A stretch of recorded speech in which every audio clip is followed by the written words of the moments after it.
Welcome to the Pinning Combination Podcast. I'm KJ Pilcher alongside Dick Briggs, ready to talk a little wrestling across the landscape of Eastern Iowa. Coach, how you doing this week? Doing great. Been busy. Lots of traveling already even. So, officiating and yeah, that's what keeps me busy for sure. But not as busy as you. Uh, it's all relative, but yeah, a lot of action going on, all levels, right? High school, college, international. This last weekend with the World Cup in Iowa City. So a lot to kind of go over. Um, let's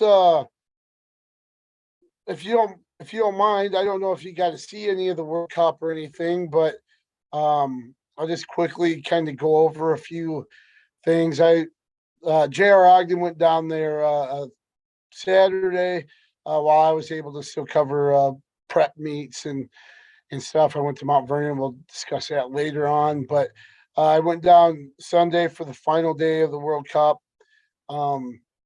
One of the things I always like to mention with events like this is I think at this level,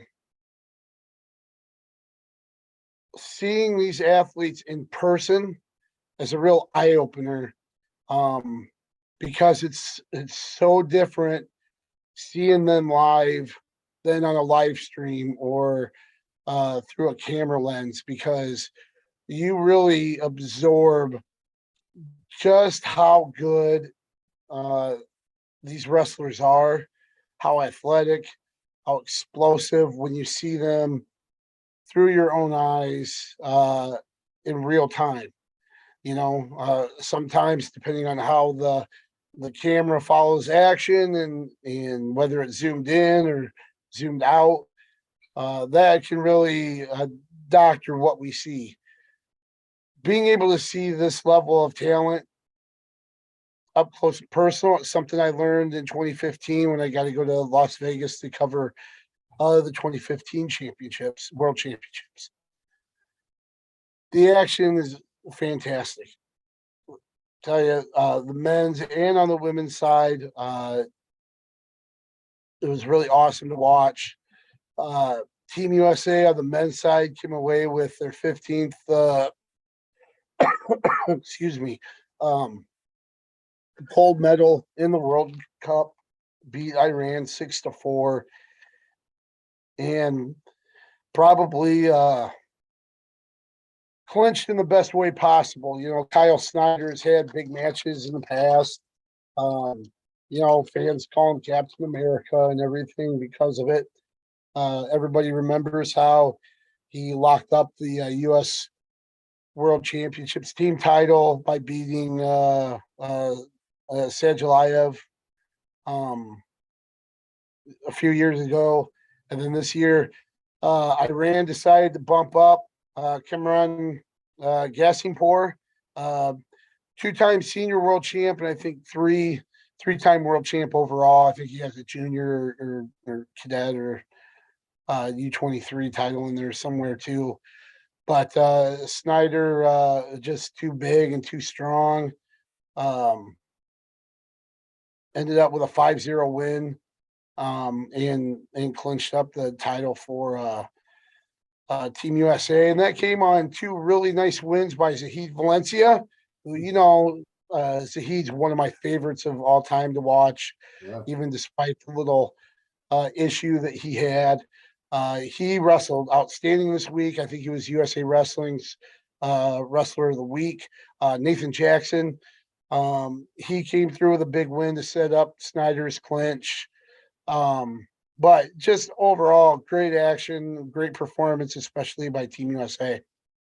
Right. And, KJ, we did this without maybe a lot of our top wrestlers. There's quite a few that were not in the lineup that, off the top of my head, Gilman, Taylor, Dake. Am I missing anyone else? Did Jaden Cox. Jaden Cox, and did Zane wrestle? No. So there's, 5 right there that were the Olympians, right?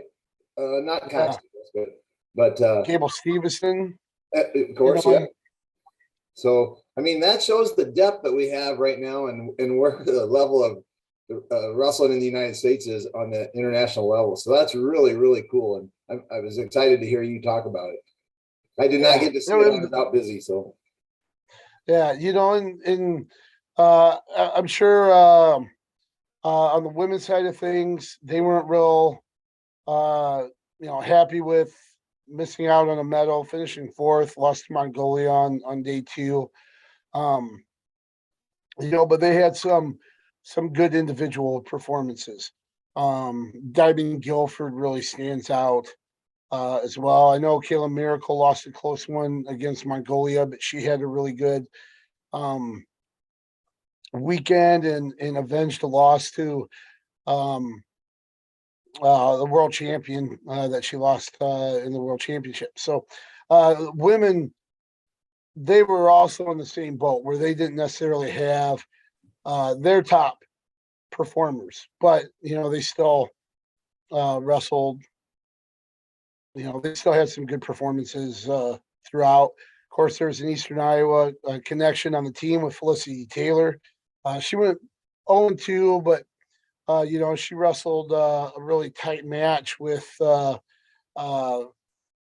wrestler from Greece who was on the all-world all-star team that they have. There's 5 countries, and then there's an all-star team with um, top level competitors from various countries, um, which something that Terry Steiner really liked because there's some outstanding wrestlers that their countries may not have the balance or just kind of the support to be able to ever field a team to qualify. So it gives those wrestlers that are at that level a chance to compete in something like that. So he was all for the all world teams. But Felicity Taylor, Terry Steiner said real good learning experience for her.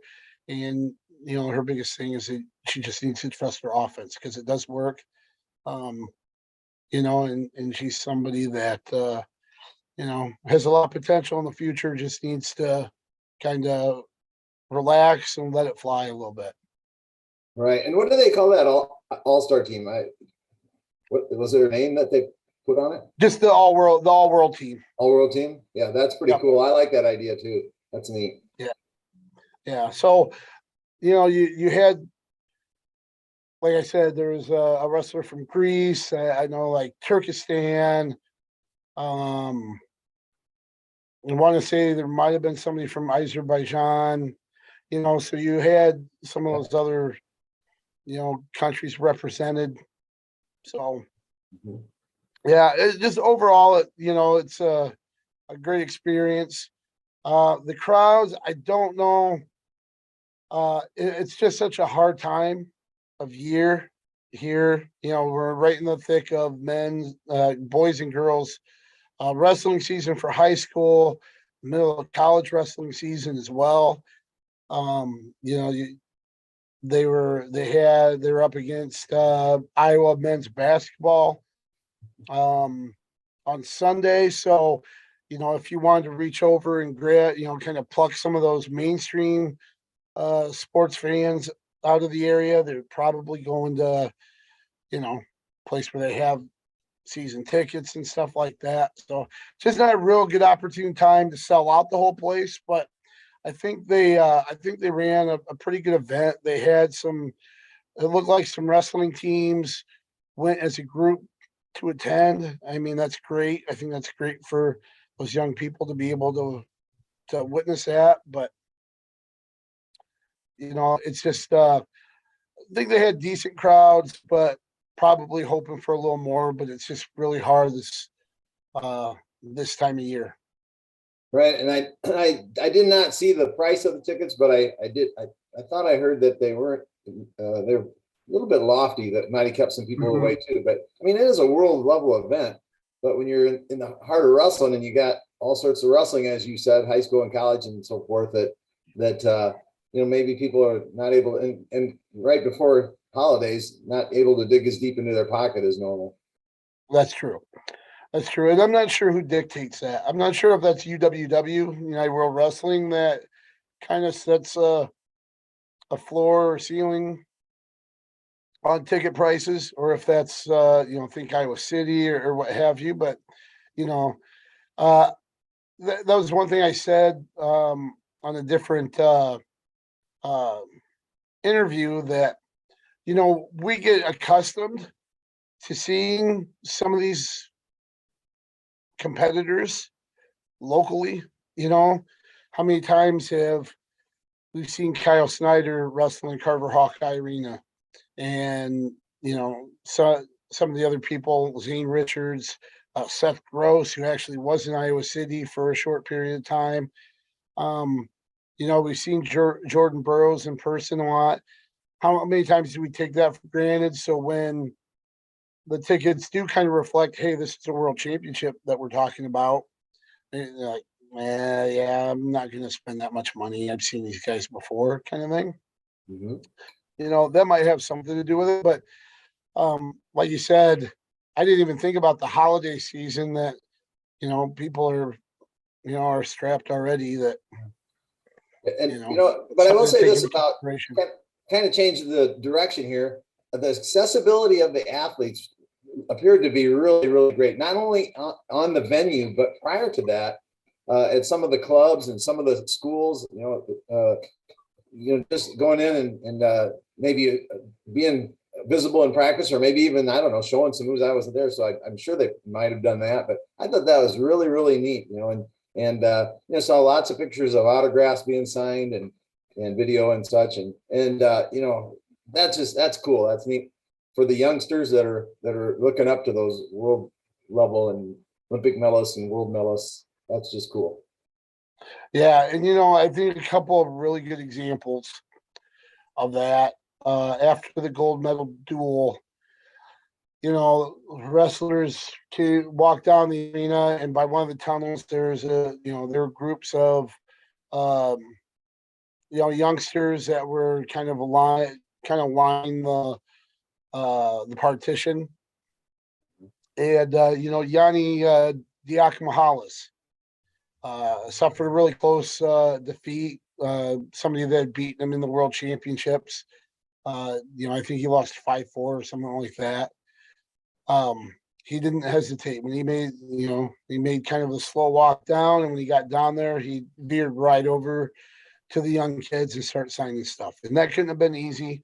That was a match that, he got an early lead and could have, that would have been a big win for him. Eventually that loss from the world championships. And I think he lost to the Iranian pretty handily in the world championships. And here he was close, lost the tough one. Jordan Burroughs, same fashion. And that wasn't always the case.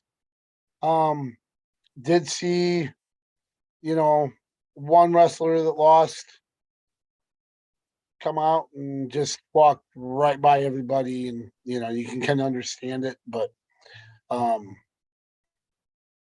then again, you see competitors like Yanni, like Burroughs, who signed autographs and stuff, and you really have a lot more respect for them and what they're doing to those kids. I mean, that's making a huge impression. And it was fun to even watch the kids that would approach like the Mongolian women after they won, and kind of reach out and ask them to sign things. And, no language barrier when it comes to respect like that. And, they signed stuff, even though maybe the kids never knew their names until they were announced, and they never watched them wrestle until they saw them on that stage. Same with, it's cool. Yeah, with the Mongolians, through the years, I've grown to like them. They're so animated in so many things.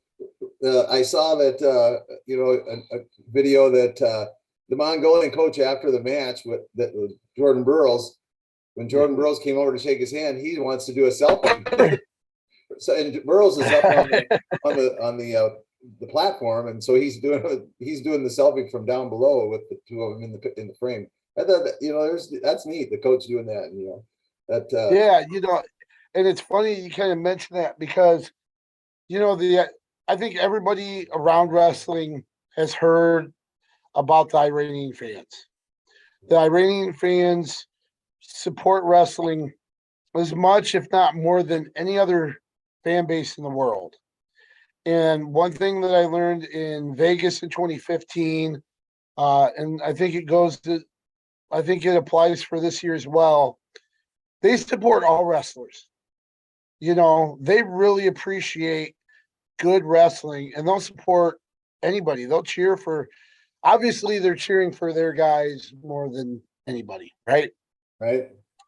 But they'll cheer throughout the entire thing, and if the other duels, they were cheering. Right. So I mean, that was pretty cool. In the Mongolian section, especially during the bronze medal duel for the women, they were lively, and I thought that was pretty neat. So you had these fan bases that were they're really lively, and it was cool to kind of see them support their countries. And not surprised. I always like going back to this. St. John's University had a D3 national champion named Menga Basuk, and his last name is Mayan Gangabar. And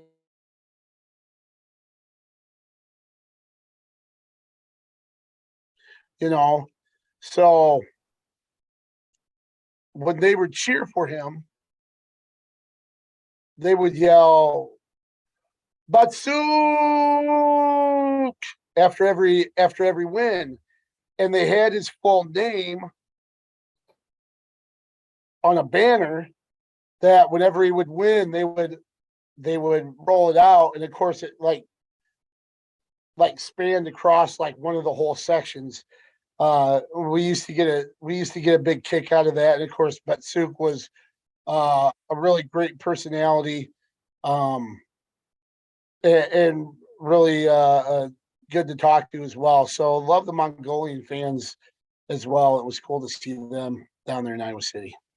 Right. I mean, and the respect for from the Iranians and really other countries as well. I mean, I remember going way back clear to Dave Schultz, and maybe even before that. But there's a guy that would, was a world champ and so forth, and had the respect of the international crowd, and so they're not afraid to show that, and I appreciate that. So, well, let's done a lot really on the college slate this last weekend, but let's kind of touch on that. And the University of Iowa finished up their dual schedule here this first half of the season. They went to UTC. They came away with a victory there to improve to 7-0. But they just kind of took care of business down there. Right, they went 6-4 in matches, but they didn't have, and we're going to see this a lot. They didn't have their number one lineup. Spencer Lee wasn't there. Murin wasn't there.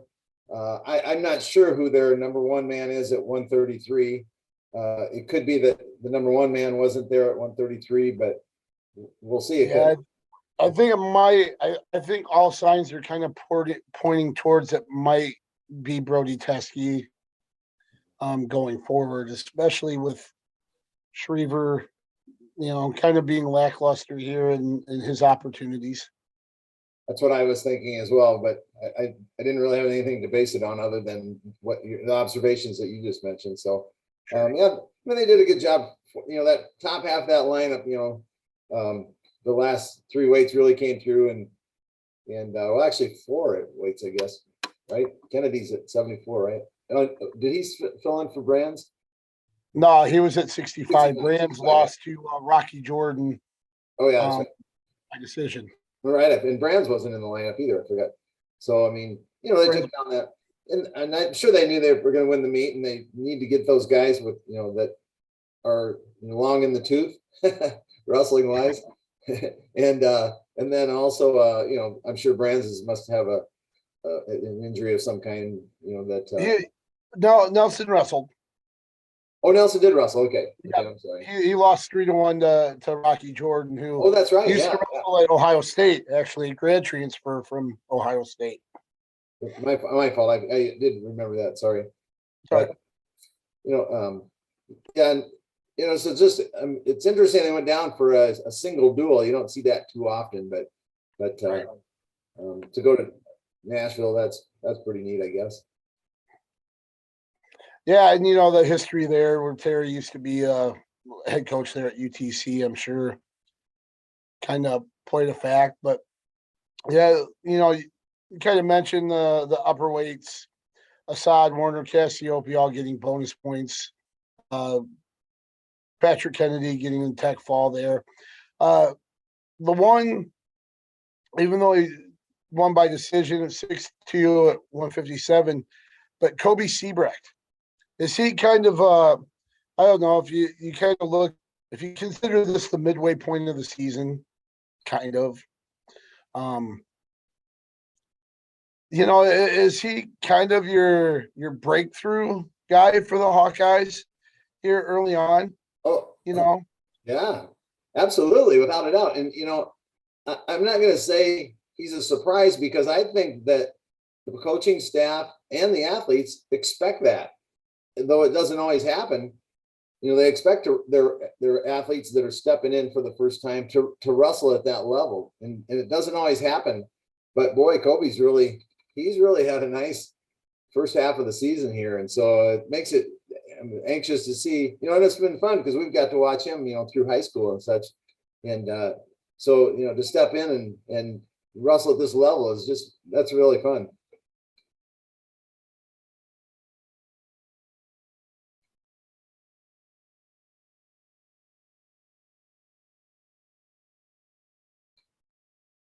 down in Extreme Arena, big busy month for Coralville when it comes to wrestling, and both the men and women will be competing in that open tournament, Soldier Salute, as well as UNI. But speaking of UNI, they had the UNI Open. Drake Ayala was up there for the University of Iowa, won a title. And UNI had, I believe, one or two champs from this weekend. I think one for sure with Wyatt Volker. One champ, and then they had 4 runners up, and then Iowa State had 5. And so it was the field was good, but it wasn't what it's been in the past. I don't think with a lot of big teams bringing in their number one squad. Not even the UNI's number one squad was there. So right. Obviously not the Iowa team. They were wrestling, and Iowa State did that without their varsity. So it was a good tournament, but not that great level that it has been in the past. Wyatt Volker's performance won 12-2 over Missouri's Tommy Hagen. Had a win over Gabe Nagel of Minnesota in the semis, or in the quarterfinals. The win over Hagen, I believe, was before that.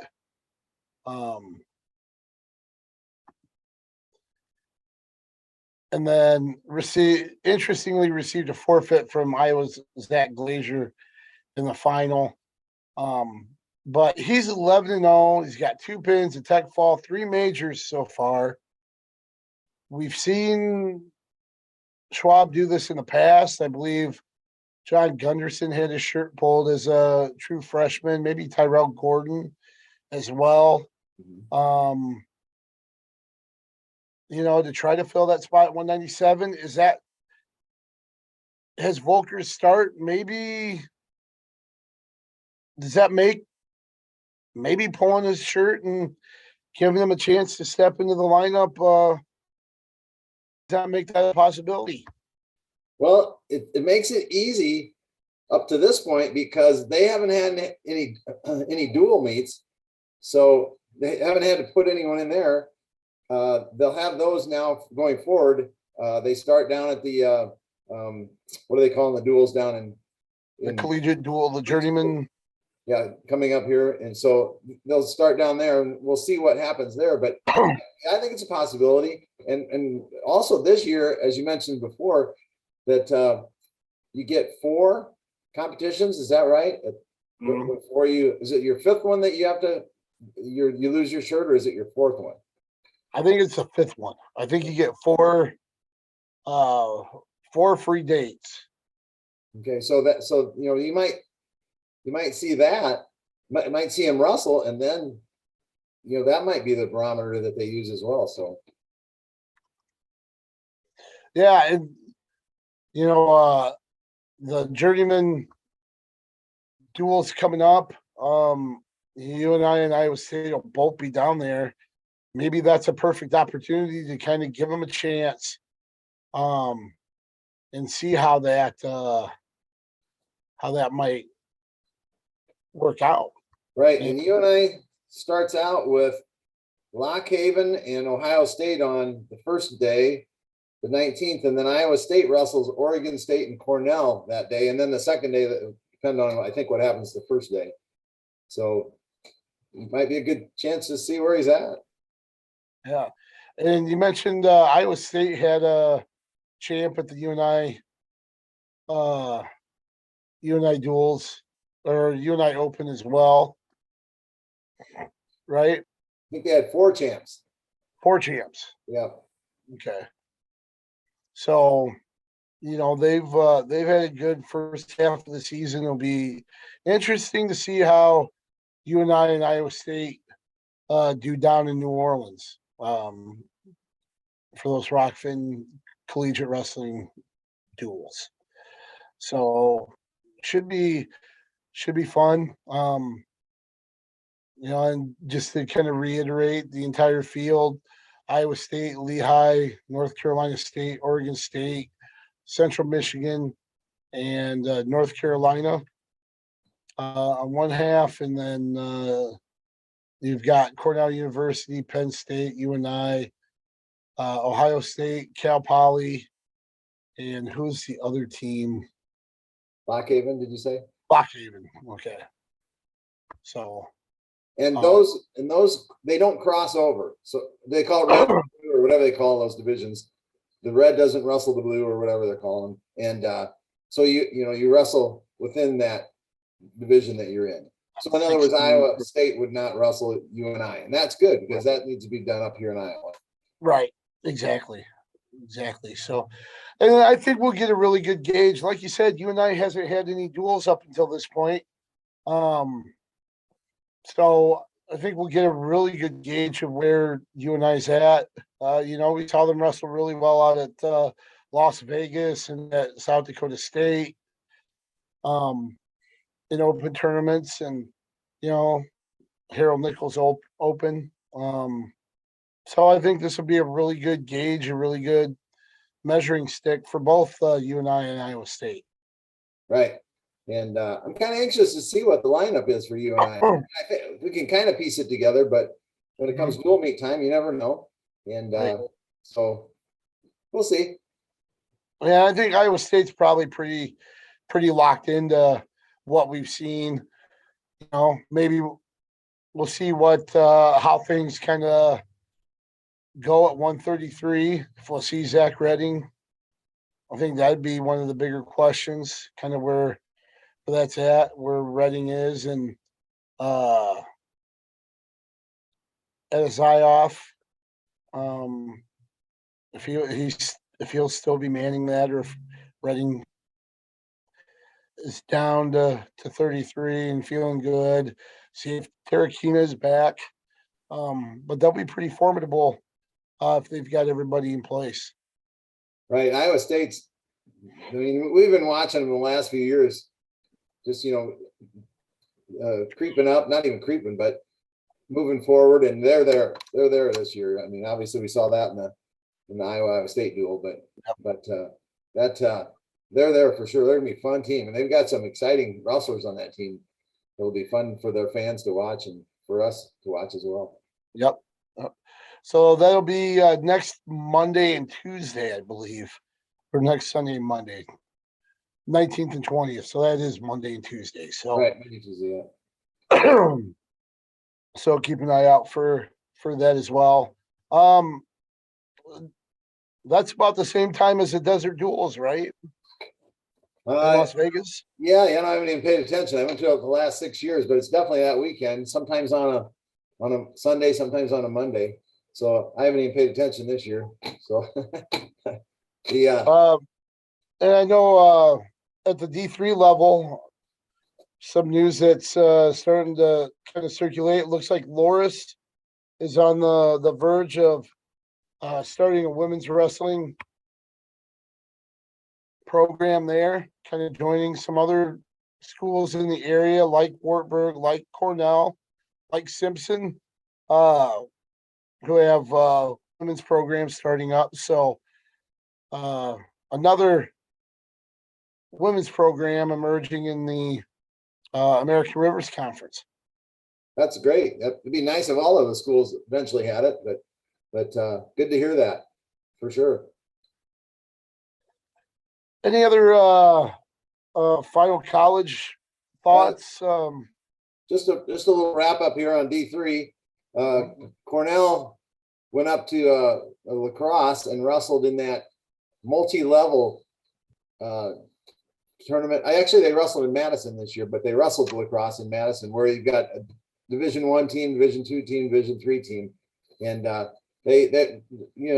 Crosse is ranked third, and so Cornell lost 38-6.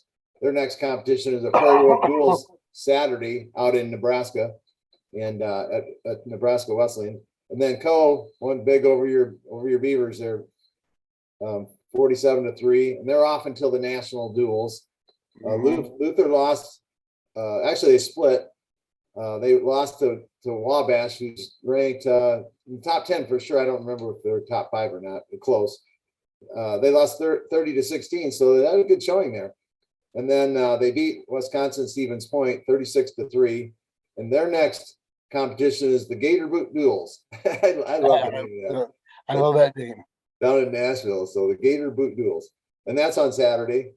And then Loris did not wrestle this past weekend. And they're next up at the Kalahari Duels in Ohio. And that's this Saturday.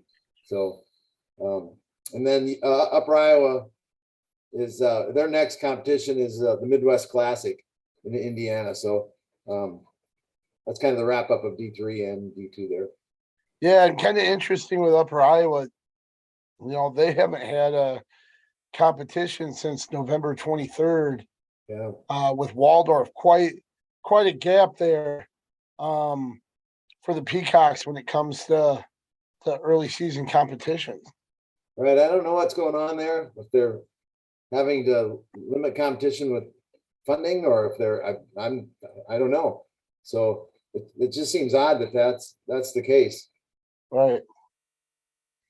And then just to follow up, the Desert Duels, I believe Sunday the 18th. Looks like Wartburg has Arizona Christian and Wayland Baptist on the docket there on Sunday. So kind of interesting, some different opponents there for the Knights out in Vegas. Yeah, I don't know much about those schools. Yeah, I don't either. First time I ever heard of them. So we'll see how that goes. Well, let's shift gears to the prep side of things.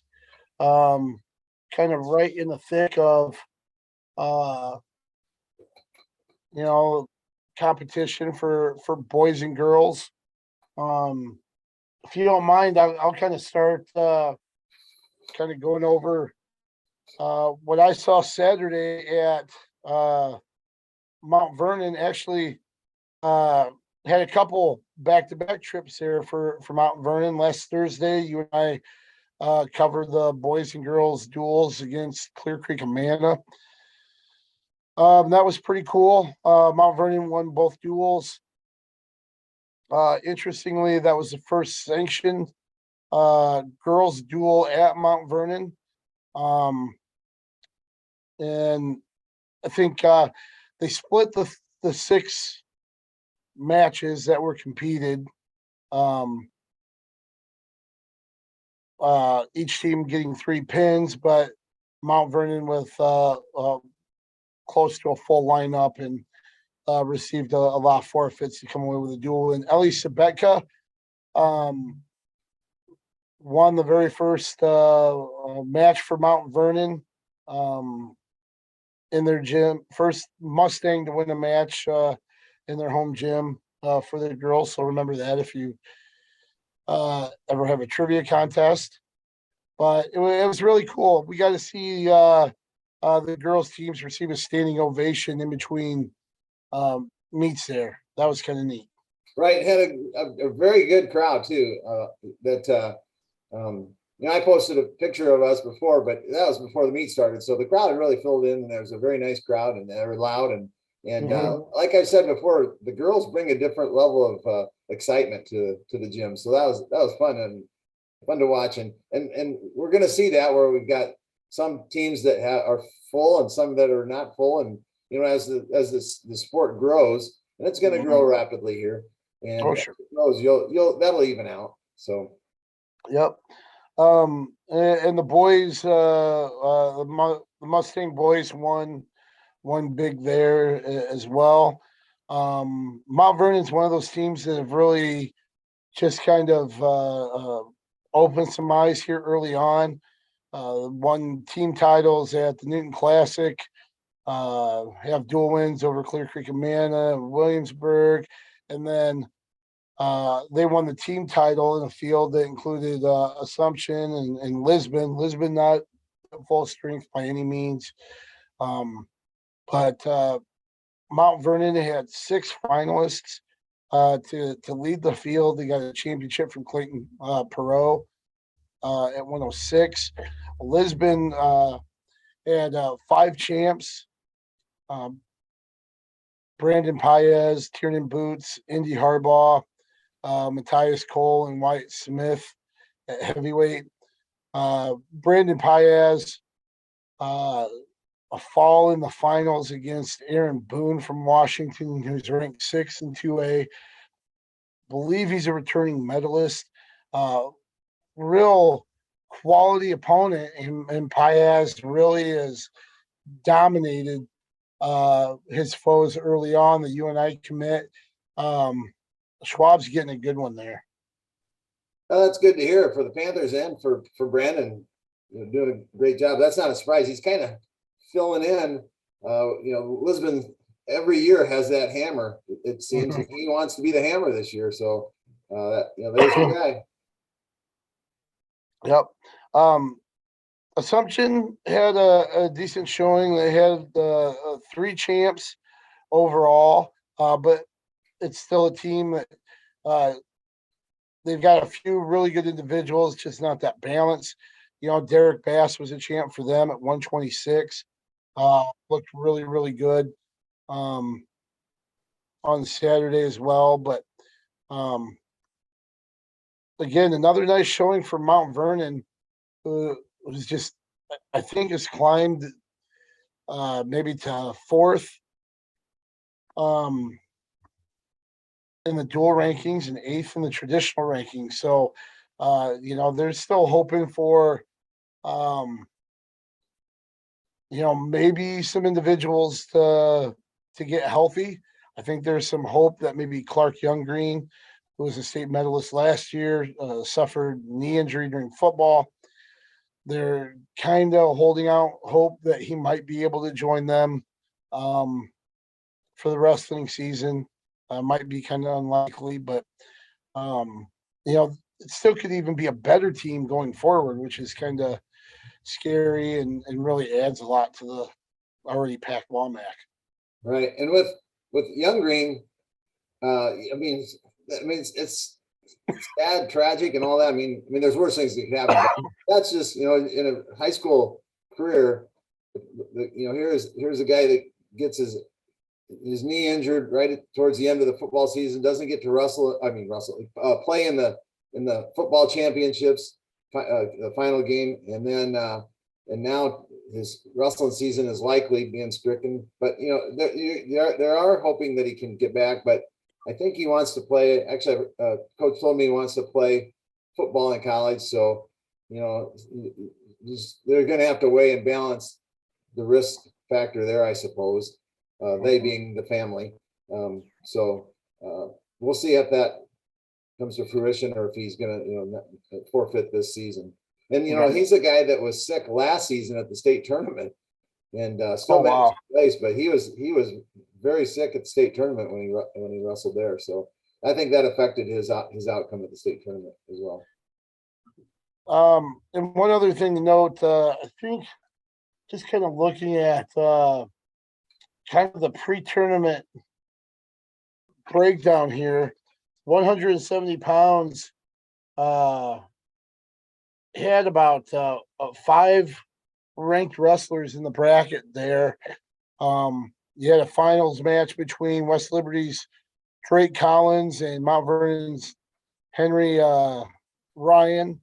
Drake Collins held his seed as the number 1 guy, edging Henry Ryan 3-1 in the finals. Got to take down with about 25 seconds left or so to win that match. And a good performance from Drake Collins here to win a pretty tough bracket.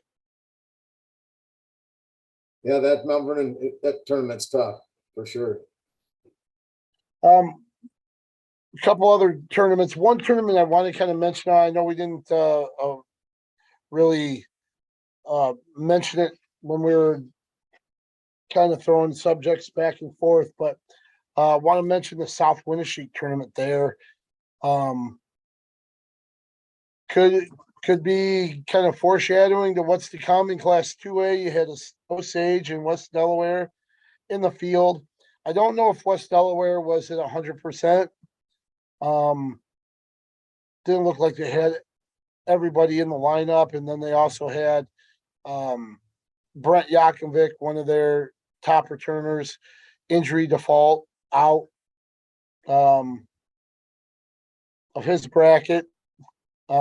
He ended up finishing 6th after defaulting in the semis and the rest of the tournament. But Osage came away with the team title, beating West Delaware 286.5 to 185. So pretty decisive there for Osage. Osage with 8 champs and 10 finalists.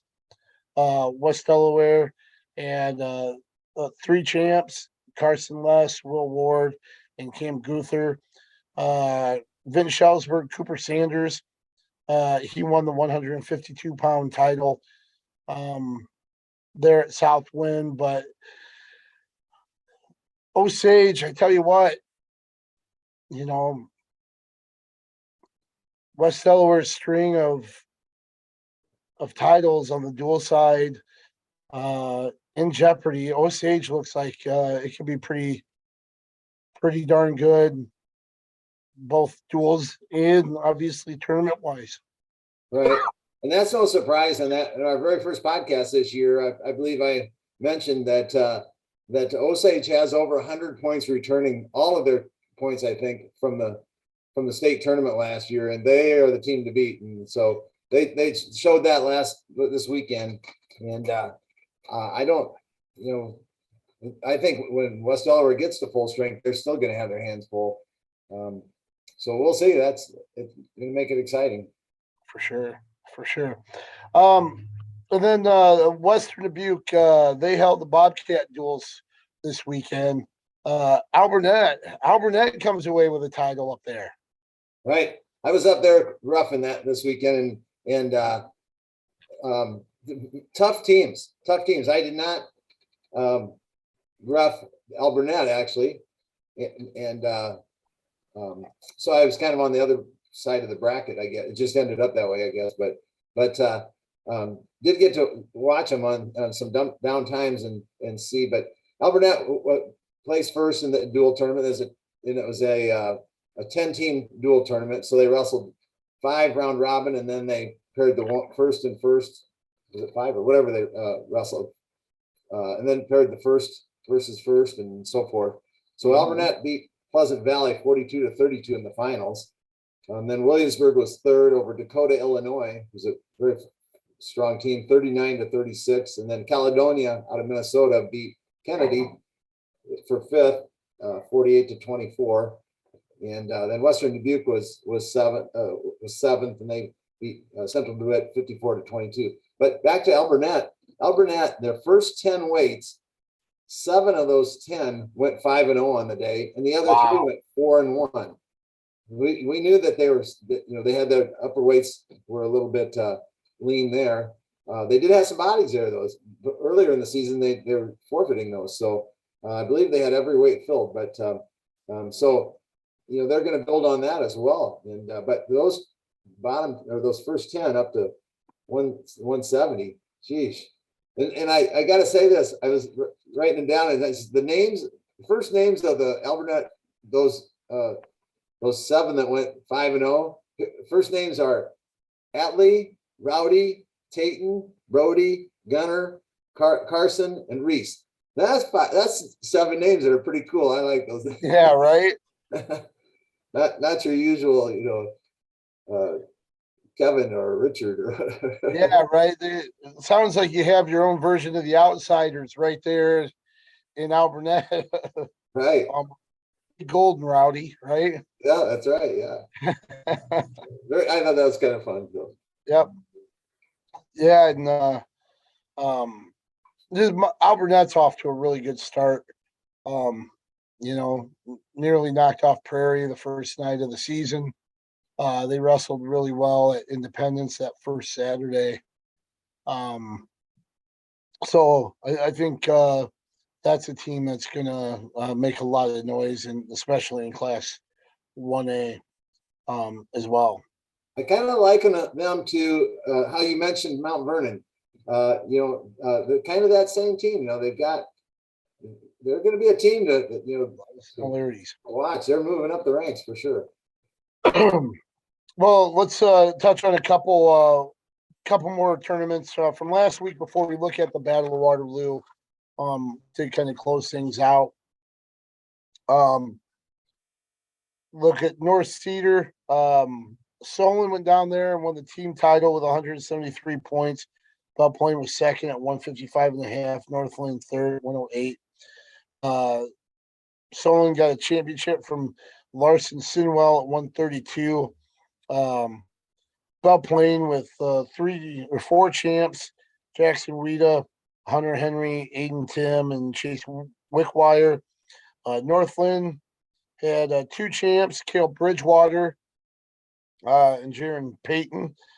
They're at 145 and 170. And then Cedar Rapids Jefferson had a finalist down there. I want to mention Shakuru Bedadera for the Jayhawks. He was second. I believe it coming in second behind Carlos Venezuela of Highland. But Budadera had 2 pins to get to the finals before dropping a decision to Valenzuela. So a nice job there by Bedadera. Right. There's a 13-team field, and I found this interesting. Of the top 9 teams, 8 of them had at least 1 champion, and the 9th place team had 2 champions. So I mean, it was really spread out in terms of champions, other than Bell Plain that had 4. So yeah, and it definitely was kind of a matter of depth there. We mentioned that Solon had all the wrestlers finish 6th or better. So that kind of made a difference for Solon. Given that other teams might have had more champs and stuff, but that really came through. But again, kudos to Bell Plain for building their program. We've watched that the last couple of years to really bring their program back up to that level that they've enjoyed for the decades. So that's right, definitely. just want to mention too, the Iowa City High, they were second at the Sadell Invite. They finished 3 points back of Truro I-35. They had 3 champs and 2 runners up. Cale Seaton, Cale Kurtz, and Gabe Arnold won titles 126, 132, and 182, respectively. I know City High just kind of share the fact that Arnold is up to number 2 nationally at 182. They got silver medal performances from Kendall Kurtz at 106 and Jake Mitchell at 138. The interesting thing here, though, Ben Keeter not wrestling. I'm not sure if he's out. I know he won some football awards. Maybe he's on a trip somewhere doing something like that. Hope it's not anything like an injury or anything, but I'm assuming he probably had a conflict and just missed out on the tournament, or else City High probably wins that pretty handily. And did I hear he is the number 1 ranked wrestler in the nation, or at least At his weight at 220? I think pound for pound, maybe it was at 220, but I was thinking I'd have to look, but I know he's always been right up there. Really, has always been close to the top 3 in that class of 2023. Yeah. So, one other thing too to mention about City High, their girls went up to Maquoketa's Zimmerman Invitational, and the Little Hawks won the girls division there, topping Anamosa 157.5 to 146. Hadassah Walcott, Aaron Anderson, and Annabelle Stupflug won titles for the Little Hawks there. Anamosa had 3 champs as well with Addison Musser, Maggie Wagner, and Emily Waters. Hempstead won the boys invitational there at Maquoketa as well. This is just a note to Marion had a tournament, girls tournament, and there were 10 teams there. I believe 10. I take that back. There were 24 teams there. They did a bracketing thing where the four-man bracket, but they had, here's the note, 173 wrestlers there. And then Wow. as compared to, we just talked about the Mount Vernon Invitational, 17 teams there. They used 16-man brackets, and they had 155 wrestlers there. So, I mean, I thought that was pretty neat to see that, that's the young girls. That's I would say probably not your varsity teams yet, maybe if they're doing those bracketings, but maybe that is. But nevertheless, I thought that was incredibly good numbers, 173. So definitely. And I almost forgot. I'm glad you mentioned the Marion tournament. Kennedy had their girls tournament Monday this week, and there's some good performances there. Linmar, Coach Mike Gears leading the Lions. They won the team race. They had 196.5 pounds. They had 6 champs there in weight classes. Kendra Baines at 105, Kate Siri at 110, Allie Jelinek at 120, Reese Roberts at 125, Cecilia Hartley at 130, and then at 235, Trinity Young. So outstanding performance. Linmar, I think, kind of leading the way there on the girls' side here early on. Cedar Rapids Kennedy had a couple champs at their home tournament. Jocelyn Stricker at 170, and then Ella Brown at 190. Ella Brown, probably one of the top girls in the Metro overall. I know she was a preseason nationals runner-up. Has had some really close matches with Rachel Eddy, who's a nationally ranked wrestler there, like 195. So it'll be interesting to watch Ella kind of go forward. Iowa City Liberty and Williamsburg both had champs. Evanly Nielsen at 155 and Elizabeth Eggleston at 140 for Liberty. And then Williamsburg's Phoenix Grip 145 and Madison Kirby at 115, win titles. Grip winning at 145, beating Cedar Rapids, Washington's Carly Klein in the finals. So the Warriors had a runner-up there as well for Kennedy at the Kennedy meet. Right, and then throw in Benton Community at 135 champ Lizzie Wolf, and then also the third place team, Jefferson Jayhawks had no chance, but had 3 seconds and had some pretty good depth there as well, evidently to place third. So interesting there. I didn't see that Iowa City West had some wrestlers there, and but I also saw that they had some wrestlers over in the Council Bluffs Classic, that huge big tournament. On the boys' side, there's 41 teams. On the girls' side, there's 32 teams. But Janelle Avila won that. She as a champ there, and so that's pretty nice to see that with the on the boys' side. The Alex Pierce, we talked about Alex at 106, got beat in the finals. He was a runner-up. Not bad for a freshman, right? Right. But a 51 team tournament. Justin Avila was fifth. Kyle Scranton was seventh. Ashton Honore was eighth. And I forgot to mention at 135, Helen Orazula, was seventh. So that's kind of how West fared out there in that big tournament. Let's talk about the Battle of Waterloo before we close things up here. The brackets have been released there. Just kind of mention one of the cool things I think the Battle of Waterloo does is they name the brackets after their Hall of Famers, I think. And this year the honorees on the boys' side, Rich Bennick. His name is on bracket A. Quentin Haynes.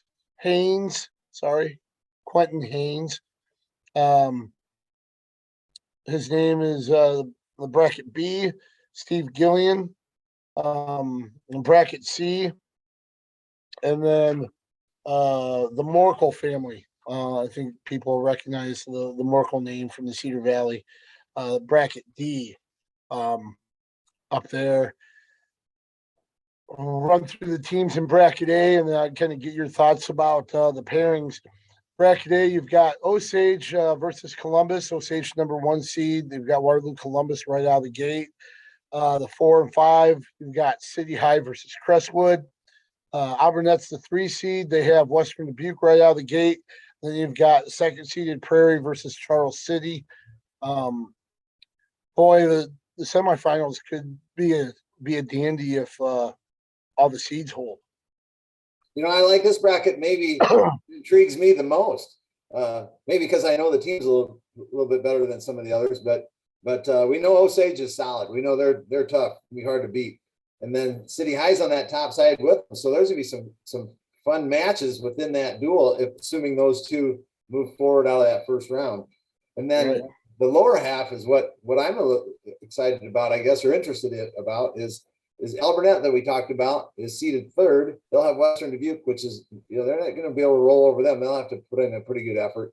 And then they're wrestling on the bottom. The other half of that bottom bracket is Charles City and Prairie. I think Prairie beat Alburnett maybe by a point or two earlier this year.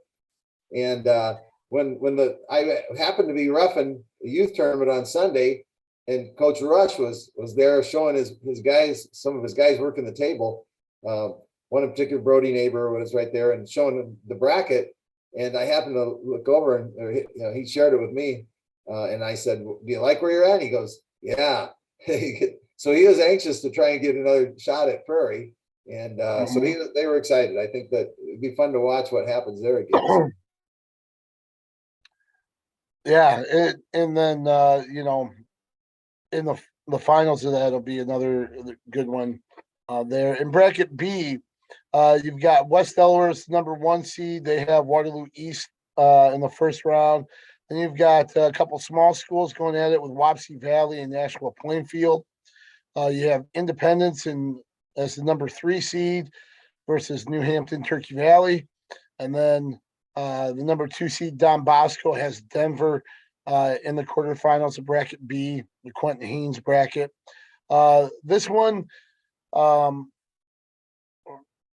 boy, I tell you what, those top 3 teams are, I might be the kind of the toughest bracket when you look at those top 3 teams. It's kind of a separation for sure. Those 3 and the other 5 in this bracket. I don't see West Delaware being tested into the finals, and then we're going to find out where Independence is when they wrestle Don Bosco. So are they there yet? We know they're close and they're a good balanced dual team. So that'll be interesting. I'm going to keep my eye on that one for sure. Yeah, that'll be fun if they can limit bonus points. That might be their best. In addition to getting a couple wins and maybe some toss-ups, it's going to be how much damage can they avoid in those matches that they aren't favored in or lose. So, it's kind of interesting there where you have what is it, two state dual champions, defending state dual champions, and then the runner-up from 2A that finished second behind one of those 2 teams that are all in the same bracket. So kind of interesting there. Bracket A and B, those are in the morning session for the boys. They start at 9 a.m. With the quarterfinals, and then 11 and 1 o'clock for the final round on day 1 Friday. The evening sessions, that's when bracket C and D will be held. Bracket C, you've got top seeded Linn-Mar versus Union Community. Then you have Cedar Falls and Pleasant Valley and the 4-5 matchup. Indianola's the number 3 seed versus Clear Lake. And then you've got Ankeny, the number 2 seed against Sioux City Heelan. Right here, no disrespect to any of the other teams. I know Ankeny's are really good. Indianola won the West Delaware tournament here to open the season. And it's formidable, but I just really don't see Linn-Mar being challenged in this bracket. I would have to agree with you there. And I think the bigger question would be Indianola and Ankeny in that semifinals. So that might be the closer duel in this bracket. Mm-hmm. And then we'll look at bracket D. Waverly Shell Rock, the number 1 seed in bracket D. They've got Waterloo West open up. And then kind of an interesting matchup here. You got Lisbon and Assumption in the 4-5 duel. Those 2 teams just wrestled at Mount Vernon. Assumption finished just ahead of Lisbon, who wasn't at full strength. It'll be interesting to see how they match up duel-wise and whether or not Lisbon will have some of those guys back in the lineup. Yeah, well, all the question marks that we'll have to see. Hopefully they're both at full strength and it's a fun meet to see. Yep. And of course, the winner of that more than likely has Waverly Shell Rock. So, you kind of, even if you win, the reward isn't that great when it comes to the semifinals. But,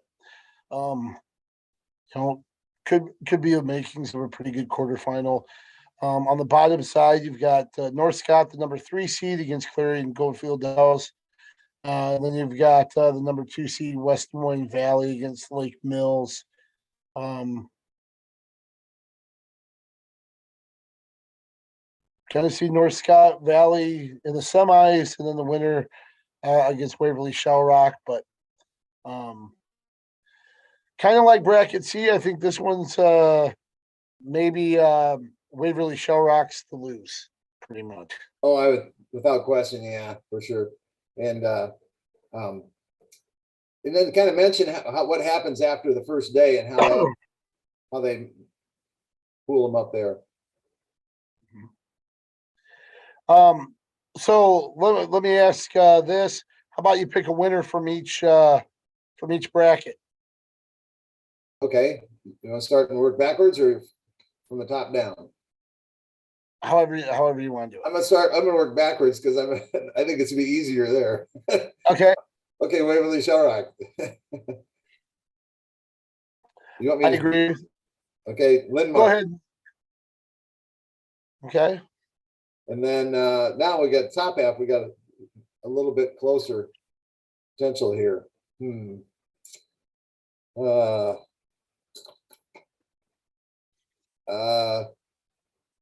I got to pull one upset, don't I? Pick one upset throughout the tournament. So this will be my upset, I guess.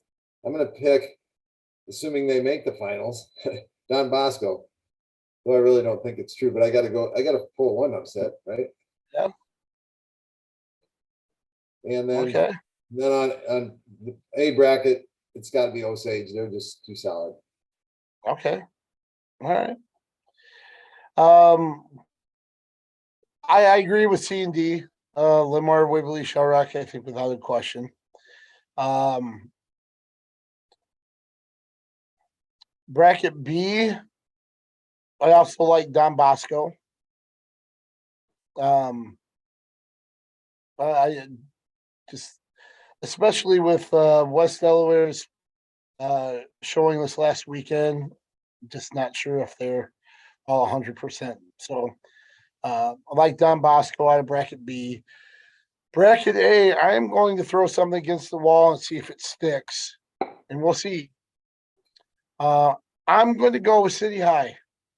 Really? I'm going just one of those, betting on a long shot just to see, just to see. I'm going to go with City High, pulling an upset and making that championship pool on Saturday. Well, they're City High to me appears to be a team of really great wrestlers and some other middle of the roaders. I'm going to call them that. Maybe that's not fair to say that, and so it would if they're going to pull that upset. To me, they're going to have to have big bonuses out of their elite kids, and those other kids are going to maybe have to pull an upset, beat that guy that they're not supposed to beat on paper, and maybe come through there. So I would think so. Yeah, that's another. We'll see how that pick. See if it stays on the wall. Yeah.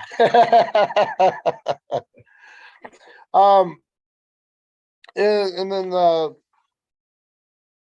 just so the evening sessions, those begin at 4 p.m. Friday. Second round will be at 6, and the finals at 8 o'clock there. And of course, after the brackets get settled, all the number ones will wrestle in the championship pool. All the number twos will wrestle in the, number threes and so on Saturday. Want to also look at the girls brackets here really quick. You've got the Yakubek bracket in the morning session on Friday, and then the IGHSAU bracket in the PM session. The Yakubek bracket, it's Waverly Shellrock versus Waterloo East to open things up. Then you've got North Scott Dubuque Senior, East Buchanan and Crestwood, and then Independence Osage. There, the Independence Osage duel really is intriguing, I think, in these first round matchups. Even East Buchanan and Crestwood, East Buchanan's got some really good individuals with Curly and the Crumbs as well. But Independence and Osage, I think that's the one that really kind of piques my interest there in that morning session quarterfinal. Right, and we should mention that there's two 8-team brackets, so there's 16 teams on the girls side. So there's just two brackets. So I'm guessing Waverly Shellrock is the number 1 seeded team, and Osage is the number 4 seeded team in the tournament. And so, and I guess I don't know where Independence is, but that one intrigued me as well when I saw it. So to see that there, but you know, there's a lot of North Central Iowa teams that are in this tournament. And like we've said before, that's kind of where the strength of the girls programs are right now. So Yeah, it's really where it really blossomed, I think, to begin with, in Northeast Iowa, that Northeast Iowa Conference. right. I think that's where it really kind of took off to start out with. So, yeah, no surprise that those would be the kind of the stronger teams here early on. In the afternoon bracket, you've got Bettendorf versus Waterloo West, Dallas Center Crimes in Charles City. Then you've got Linmar. We talked about how well Linmar has gotten off to a good start. They've got West Des Moines Valley here to open up, and then Norwalk versus Cedar Falls. Cedar Falls is one of those another one of those really strong teams. I think could be a fun duel in the semifinals with Linmar and Cedar Falls. Assuming they both move forward, I agree with you. That's yeah, very very fun. And I was wondering as you were going through this, I wonder if this will ever turn into a tournament of its own. The Battle of Waterloo. I mean, is it going to be too big to run both boys and girls at 32 teams, or will they have to go a different weekend and go with the girls separately? Yeah, that's a good question because I think with the I think the way you have it right now, the young arena just is not big enough to run 230. You know, to have 64 teams competing at the same time. Right. Um, you'd have to do somebody a disservice by, you know, finding somewhere to put two other mats. I just don't see that being the case or what you'd be able to do with that. So, yeah, it could grow and end up being two separate weekends.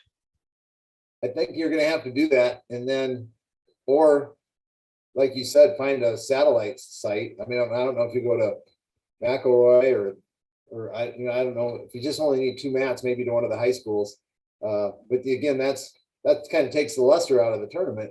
And but, you know, maybe they I don't know if you can do it 2 weekends in a row in terms of is the arena available and that sort of thing. So we'll see.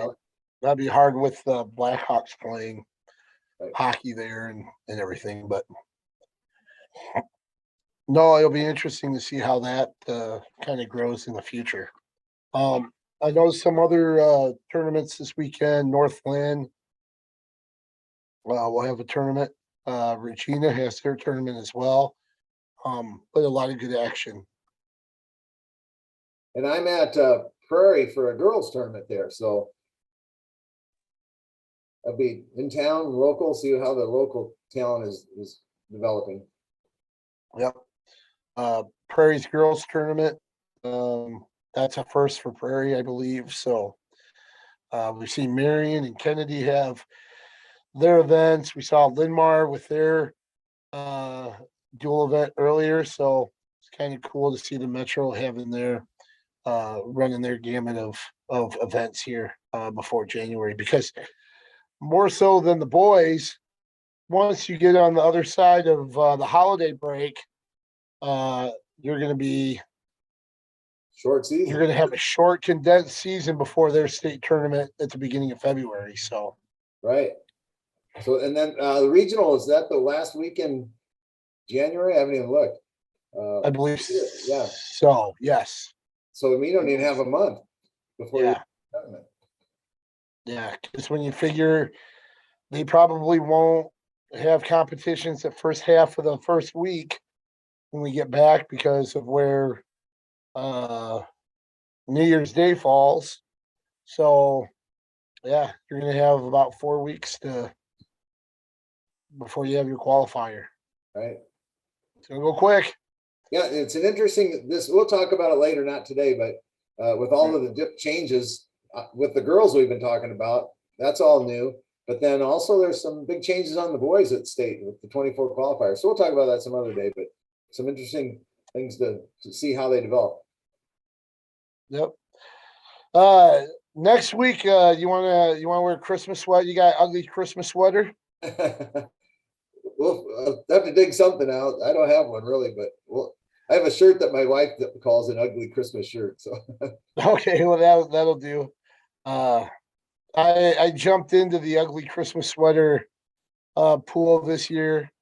Even got matching ones with my wife. So I'll have that on next week to show. So if you want to see something funny, make sure you tune in next week for that.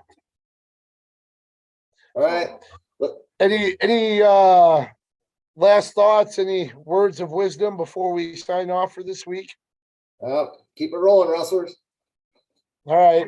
And in the words of our good late friend, G. White Schultz, Coach Briggs, take us out. Let's keep wrestling on the move.